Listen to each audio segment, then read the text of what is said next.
आज की ताजा खबरों के अपडेट में बात करेंगे देश भर की तमाम बड़ी और काम की खबरों के साथ ही भारत सरकार की ओर से लिए गए कुछ महत्वपूर्ण फैसलों और जारी किए गए कुछ नए नियमों की। इसके अलावा कोरोना वैक्सीन लगवाने वाले लोगों के लिए एक जरूरी और महत्वपूर्ण खबर है, बताएंगे आपको आगे इस अपडेट में। साथ ही अब पेट्रोल पंप पर माप में गड़बड़ी जैसी धोखाधड़ी नहीं होगी, इंडियन ऑयल ने शुरू की है ये व्यवस्था। क्या है पूरी खबर बताएंगे आपको इस अपडेट में। साथ ही बैटल ग्राउंड मोबाइल इंडिया यानी पबजी गेम खेलने वाले लोगों के लिए एक जरूरी और महत्वपूर्ण खबर है, बताएंगे आपको आगे इस अपडेट में। साथ ही ड्राइविंग लाइसेंस बनवाने वाले लोगों के लिए भी आज एक जरूरी और महत्वपूर्ण खबर है, बताएंगे आपको आगे इस अपडेट में। साथ ही रेल यात्रियों के लिए खुशखबरी, अब रेलवे के टिकट बुकिंग में होने वाला है बड़ा बदलाव, यात्रियों को होगा बड़ा फायदा। क्या है पूरी खबर बताएंगे आपको आगे इस अपडेट में। साथ ही कोरोना कर्फ्यू और लॉकडाउन से जुड़ी कुछ महत्वपूर्ण बड़ी खबरें हैं, बताएंगे एक एक करके इस अपडेट में। साथ ही आज के तमाम बड़ी और काम की खबरों की बात करेंगे इस अपडेट में।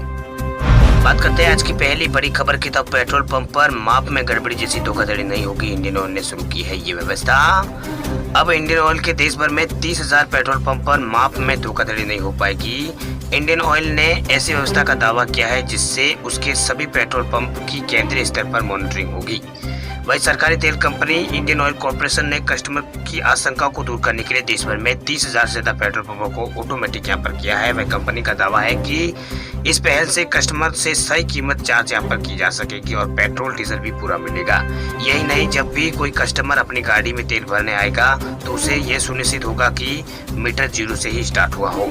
आपको बता दें कि देश भर में बहुत से कस्टमर ऐसी शिकायतें करते रहते हैं कि पेट्रोल पंप पर उनके साथ धोखाधड़ी हो जाती है। कम तेल देने के लिए पंप मालिक कई तरह की यहाँ पर टेक्निक आजमाते हैं। ऐसी शिकायतों को दूर करने के लिए इंडियन ऑयल कॉर्पोरेशन अब सभी पंपों पर रियल टाइम मॉनिटरिंग सुनिश्चित कर रही है।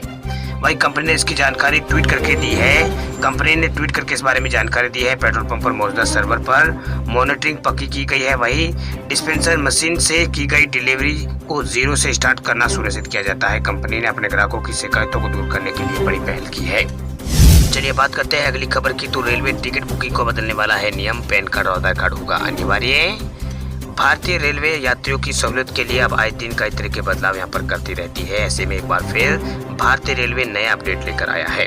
वह नई जानकारी के मुताबिक अब IRCTC टिकट बुकिंग के समय यात्रियों को पैन कार्ड, आधार कार्ड, पासपोर्ट की जानकारी भी यहाँ पर मांग सकता है। दरअसल रेलवे टिकट के दलालों को टिकट बुकिंग सिस्टम से बाहर करने के लिए बड़ा कदम उठा रहा है। वही IRCTC नए सिस्टम पर काफी तेजी से काम कर रहा है, यानी कि अब आप अगर टिकट बुकिंग करने जा रहे हैं तो आपको अपने साथ आधार कार्ड या फिर पैन कार्ड से अपना IRCTC ID कार्ड है वो आपको लिंक करना होगा। वही वेबसाइट के जरिए या फिर ऐप के जरिए टिकट बुक करने के लिए जब आप लॉगिन करेंगे तो आपका आधार नंबर, पैन कार्ड नंबर या फिर पासपोर्ट नंबर भी आपसे मांगा जा सकता है। वही मीडिया रिपोर्ट के मुताबिक रेलवे सुरक्षा बल के डायरेक्टर जनरल यहाँ पर अरुण कुमार ने बताया है कि IRCTC के साथ आइडेंटिटी डॉक्यूमेंट लिंक करने की एक योजना पर काम हो रहा है, लेकिन उन्होंने कहा है कि फर्जीवाड़े के खिलाफ जो कार्रवाई होती है वही ह्यूमन इंटेलिजेंस पर आधारित थी, लेकिन इसका खास यहाँ पर असर नहीं होता था। इसलिए हमने यहाँ पर टिकट के लिए आधार और पैन कार्ड और पासपोर्ट जैसे अन्य दस्तावेजों को लिंक करने का फैसला किया है, जिससे टिकट बुकिंग के दौरान फर्जीवाड़े को रोका जा सकता है। जानकारी के मुताबिक टिकट बुकिंग का नया सिस्टम लगभग तैयार है। जैसे सिस्टम काम करना तैयार होगा उसे लागू कर दिया जाएगा और इस्तेमाल इसका शुरू कर दिया जाएगा। चलिए बात करते हैं अगली खबर की, तो चंडीगढ़ में 19 जुलाई से 9वीं से 12वीं तक के छात्रों के लिए खुलेंगे स्कूल। चंडीगढ़ प्रशासन ने कहा है कि चंडीगढ़ में 9वीं से 12वीं तक के स्कूल अभिभावकों की सहमति के साथ 19 जुलाई से यहाँ पर शुरू हो जाएंगे। वही ऑनलाइन क्लासेस जारी रहेगी। इसके साथ ही सशक्त कोचिंग संस्थानों को भी 19 जुलाई से खोला जा सकेगा। इसके लिए सभी पात्र छात्र स्टाफ कोरोना की यहाँ पर कम से कम 1 डोज लगवा चुके हो। इतना ही नहीं, सिनेमा हॉल और यहाँ पर सपा 50% यहाँ पर साथ खुलेंगे। शॉपिंग मॉल है जो यहाँ पर 50% की क्षमता के साथ यहाँ पर खोले जा सकेंगे। वह चंडीगढ़ के अलावा देश के कई हिस्सों में स्कूल कॉलेज खोलने को लेकर फैसला लिया गया है। वहीं पांडिचेरी सरकार ने भी मेडिकल और पैरामेडिकल कोर्सेज के लिए क्लासेस को खोलने का फैसला किया है। वहीं बिहार में 12 जुलाई से स्कूल यहाँ पर खुल गए हैं। वहीं यहाँ पर 11वीं और 12वीं के छात्रों के लिए स्कूलों को खोला गया है। महाराष्ट्र में भी यहाँ पर कुछ जिलों में स्कूलों को खोलने का फैसला 15 जुलाई तक स्कूल खोलने की बात यहाँ पर कही गई है। वहीं हरियाणा सरकार ने भी 9 जुलाई को घोषणा की थी कि 16 जुलाई से कक्षा 9वीं से लगाकर 12वीं तक के छात्रों के लिए स्कूल फिर से खुलेंगे। चलिए बात करते हैं अगली खबर की, तो ड्राइविंग लाइसेंस बनवाने के नियमों में हुआ है बदलाव और खत्म हो जाएगा टेस्टिंग का झंझट। केंद्र सरकार ने ड्राइविंग लाइसेंस बनाने के नियमों में बदलाव यहाँ पर कर दिया है। अब आपको ड्राइविंग लाइसेंस बनवाने के लिए रीजनल ट्रांसपोर्ट ऑफिस यानी आरटीओ के चक्कर नहीं लगाने पड़ेंगे, न ही लंबी लाइनों में लगने की जरूरत होगी। सरकार ने ड्राइविंग लाइसेंस के बनवाने के नियमों में अब यहाँ पर परिवर्तन कर दिया, यानी इसे बहुत ही आसान यहाँ पर बना दिया है। वही मिली जानकारी के मुताबिक ड्राइविंग लाइसेंस के लिए कोई ड्राइविंग टेस्ट आरटीओ जाकर देने की आपको जरूरत नहीं होगी। केंद्रीय सड़क परिवहन और राजमार्ग मंत्रालय अब नए नियमों को नोटिफाई भी कर दिया है।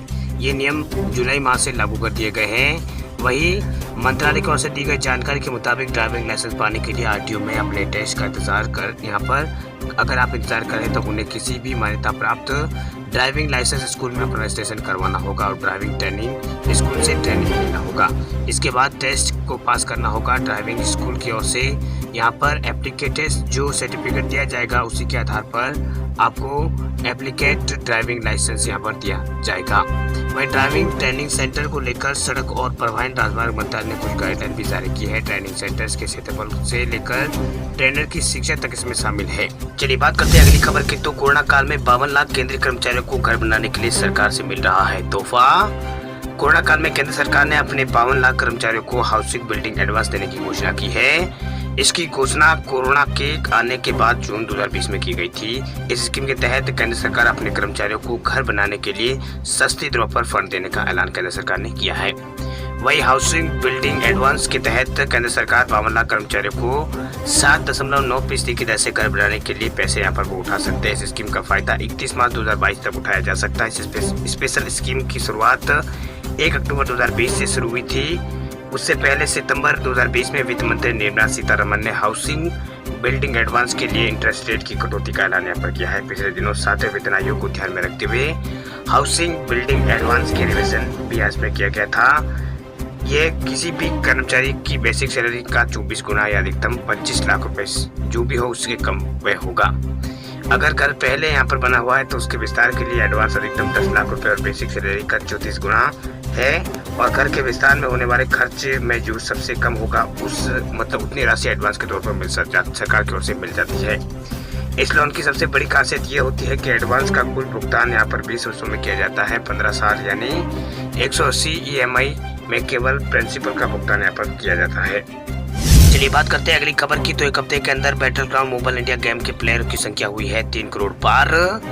भारत में बैटलग्राउंड मोबाइल इंडिया गेम को 2 जुलाई को आधिकारिक तौर पर लॉन्च किया गया था, जिसके हफ्ते भर के अंदर इस गेम के प्लेयरों की संख्या 34 मिलियन के पार पहुंच गई है। वह दक्षिणी कोरियाई कंपनी क्रॉपटॉन द्वारा develop Battleground mobile game PUBG mobile का भारतीय अवतार है, जिसे पिछले साल सितंबर में भारत में बैन कर दिया गया था। इस नए गेम का ऐलान मई महीने में किया गया था, जिसके बाद इस महीने की शुरुआत में यूजर्स को इसका अर्ली एक्सेस प्राप्त हुआ था। तब से लेकर अब तक इस गेम के एक्टिव यूजर्स की संख्या 16 मिलियन तक पहुंच गई थी। इसके बाद क्रॉपटॉन ने भारतीय प्लेयर्स को यहाँ पर धन्यवाद दिया है।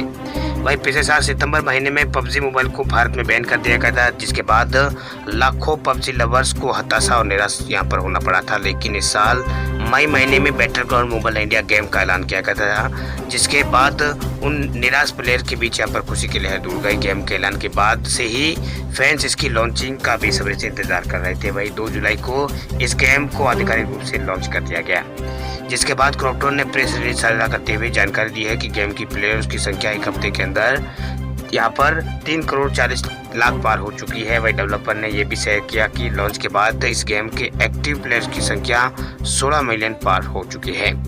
वही Battleground mobile India Google play store पर स्थित नंबर 1 फ्री गेम में से एक है, जो कि यहाँ पर एक्सक्लूसिव सभी के लिए उपलब्ध है। वही क्रॉपटॉन ने 8 जुलाई को एक लॉन्च पार्टी का आयोजन किया था, जिसमें पहले दिन लगभग 5 लाख सहयोगी व्यूअर्स यहाँ पर शामिल हुए थे। वही क्रॉपटॉन में बैटलग्राउंड यहाँ पर मोबाइल डिवीजन के प्रमुख वाइलोम ल्यून ने कहा है कि हम भारत में अपने यूजर्स को उनके सपोर्ट के लिए धन्यवाद देना चाहते हैं। हम अपने फैंस और प्लेयर्स के लिए बैटलग्राउंड मोबाइल इंडिया में नया और अधिक एंटरटेनिंग कंटेंट लाने की लिए यहाँ पर कमिटेड है। वही बैटलग्राउंड मोबाइल इंडिया की यहाँ पर शुरुआत के साथ ही क्रॉपटॉन भारत में वीडियो गेमिंग और एक्सपर्ट इंडस्ट्रीज के साथ आगे बढ़ने की उम्मीद करता है। अब बात करते हैं अगली खबर की। तो कोरोना के मोर्चे पर खुशखबरी, भारत में रशियन वैक्सीन स्पुतनिक वी का उत्पादन करेगी serum institute of India. Bharat में कोरोना वायरस का कहर अभी भी जारी है। वही कोरोना की रफ्तार कम होने के बाद देश में सभी गतिविधियां शुरू हो चुकी है, मगर पब्लिक लापरवाही बरतने से बाज नहीं आ रही है। इधर सरकार का पूरा जोर वैक्सीनेशन पर है और इस मोर्चे पर एक और खुशखबरी भारत के लिए निकल कर आ रही है। वही कोरोना को रोकने के लिए वैक्सीनेशन अभियान भी चलाया जा रहा है। वही रशियन डायरेक्ट इन्वेस्टमेंट फंड यानी RDI के CEO ने कहा है कि सीरम इंस्टीट्यूट ऑफ इंडिया सितंबर में स्पुतनिक V वैक्सीन का उत्पादन भारत में शुरू करेगा। वही कुछ मैन्युफैक्चरर भी भारत में इस वैक्सीन का उत्पादन करने के लिए तैयार है। वही RDI ने अपने एक बयान में कहा है कि सीरम इंस्टीट्यूट के संयंत्रों में स्पुतनिक V के पहले बैच सितंबर में तैयार होने की उम्मीद है। बयान में कहा गया है कि भारत में विभिन्न पक्ष हर साल स्पुतनिक V की 30 करोड़ से अधिक खुराकों का उत्पादन यहाँ पर करेगा।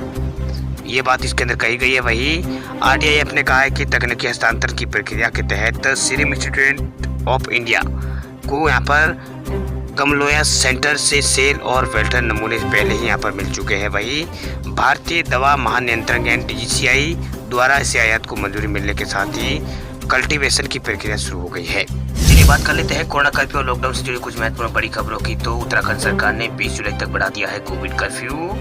उत्तराखंड सरकार ने कोरोना कर्फ्यू को 20 जुलाई तक बढ़ा दिया है। अब शादियां और अंतिम संस्कार में 50 लोग शामिल होने की अनुमति यहाँ पर सरकार की ओर से दी गई है। जो नई गाइडलाइन है वो 20 जुलाई सुबह 6 बजे तक प्रभावी रहेगी। इस अवधि में राज्य के ग्रामीण क्षेत्रों में गाइडलाइन में छूट देने के संबंध में जिला अधिकारी संक्रमण की स्थिति का आकलन करके अपने स्तर पर निर्णय ले सकेंगे। हालांकि कोविड कर्फ्यू के दौरान वैक्सीनेशन कार्यक्रम यथावत जारी रहेगा। वैक्सीन रजिस्ट्रेशन और अन्य प्रूफ दिखाने पर व्यक्तियों को निजी वाहन, टैक्सी और ऑटो रिक्शा में जाने की छूट यहाँ पर दी जाएगी। वही सरकार ने जो गाइडलाइन जारी की है उसके मुताबिक विवाह समारोह में अधिकतम 50 लोगों के शामिल होने की अनुमति रहेगी। वही 72 घंटे पहले सभी की RT-PCR टेस्ट यहाँ पर होगा। वही शवरात्रा में भी अधिकतम 50 लोग ही शामिल यहाँ पर हो सकेंगे। वही कोविड कर्फ्यू के दौरान सभी शैक्षणिक और यहाँ पर प्रशिक्षण सेंटर बंद रहेंगे। वही ऑनलाइन और डिजिटल लर्निंग की अनुमति यहाँ पर रहेगी। इसके अलावा सामाजिक, राजनीतिक, खेलकूद और मनोरंजन और सांस्कृतिक समारोह पर आगामी आदेश तक ये बंद रहेंगे। इसके अलावा राज्य के समस्त पर्यटन स्थल में वीकेंड में भीड़ को देखते हुए पर्यटकों को इन स्तर पर कोविड गाइडलाइन का पालन करना होगा। वही गाइडलाइन का उल्लंघन करने पर कानूनी कार्रवाई की बात यहाँ पर सरकार की ओर से की गई है। वही बाहरी राज्यों से उत्तराखंड आने वाले लोगों को अधिकतम 72 घंटे पहले की कोविड की नेगेटिव रिपोर्ट लाना यहाँ पर अनिवार्य होगा, तभी उनको प्रवेश की अनुमति दी जाएगी। चलिए बात करते हैं अगली खबर की। तो मध्य प्रदेश में लोगों को राहत, शादी में 100 और अंतिम संस्कार में 50 लोग हो सकेंगे शामिल।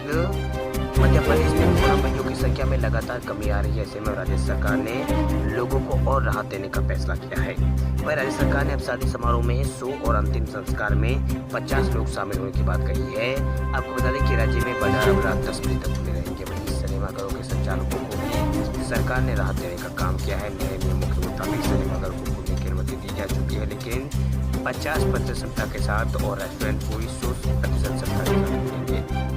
आपको बता दें कि प्रदेश के अन्य यहाँ पर अलग अलग जिलों में कोरोना के मामलों में अब लगातार गिरावट आ रही है, जिसको देखते हुए सरकार ने ये नई गाइडलाइन जारी की है। चलिए बात करते हैं अगली खबर की। तो पिछले 24 घंटों में भारत में 31,443 नए मामले आए सामने। रिकवरी रेट भारत में बढ़कर हुआ है 57% से ज्यादा। भारत में कोरोना वायरस के नए मामलों में लगातार कमी देखी जा रही है। पिछले 24 घंटों में भारत में 31,443 नए मामले सामने आए, जिसके बाद पॉजिटिव मामलों की कुल संख्या भारत में टोटल यहाँ पर भारत में जो कोरोना के मरीजों की संख्या है उसमें 3 करोड़, टोटल मामलों की संख्या 3 करोड़ 9,07,000 से ज़्यादा हो चुकी है। वही 2020 लोगों की मौत के बाद भारत में कुल मौतों का आंकड़ा 4,10,784 पहुँच गया है। देश में अभी दूसरी लहर थमी नहीं है कि इंडियन मेडिकल एसोसिएशन का एक बयान यहाँ पर आया है, जिसमें कहा गया है कि अगर लोगों ने कोविड-19 के नियमों का सही से पालन नहीं किया तो भारत में बहुत जल्द तीसरी लहर आ सकती है। वही इंडिकर यहाँ पर IMA ने यहाँ पर कहा है कि अपने बयान में कहा है कि पर्यटन स्थल पर लोगों की भीड़ देखकर धार्मिक यात्रा जैसे कि ओडिशा में शुरू हुई यात्रा, उत्तर प्रदेश में यहाँ पर कांवड़िया को दी गई इजाजत के बाद तीसरी लहर आ सकती है। वही महाराष्ट्र में कोरोना के पिछले 24 घंटों में 7,000 से अधिक नए मामले सामने आए हैं। केरल में 12,000 मामले आए हैं। वही दिल्ली में 45 नए मामले दर्ज हुए हैं। अभी भी सभी राज्यों के मुकाबले केरल और महाराष्ट्र में कोविड-19 के मामले सबसे ज़्यादा आ रहे हैं। वही दिल्ली के मंत्री मनीष सिसोदिया ने 12 जुलाई 2021 को ट्वीट करके बताया कि कोविड की वैक्सीन दिल्ली में खत्म हो चुकी है। उन्होंने ट्वीट में लिखा है कि दिल्ली में वैक्सीन फिर खत्म हो गई है। वही केंद्र सरकार 1-2 दिन में वैक्सीन देती है तो फिर हमें कोई वैक्सीन केंद्र यहाँ पर देखना पड़ेगा।